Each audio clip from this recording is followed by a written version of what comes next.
এর আগের দিন ইলিশ মাছের সর্ষে পোস্ত করেছিলাম, কিন্তু আজকে আমার বর আবারও বাজার থেকে ইলিশ নিয়ে এসেছে। যেহেতু ইলিশের সিজন চলছে, সেই জন্য আজকে ভেবেছি আর সর্ষে পোস্ত করব না, আজকে আমি ইলিশ ভাপা করব। সেই জন্য দেখো ইলিশ মাছগুলো এতটাই ফ্রেশ লাগছে দেখতে, দেখেই তো আমি এই ইলিশ মাছগুলো প্রথমেই বললাম যে আমি এই ইলিশটাই নেব।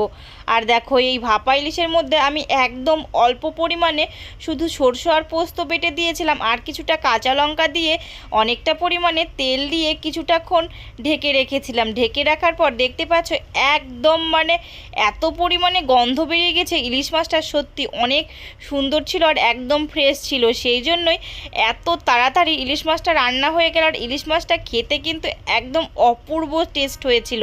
আর দেখতে পাচ্ছ কালারটাও কত সুন্দর এসেছে।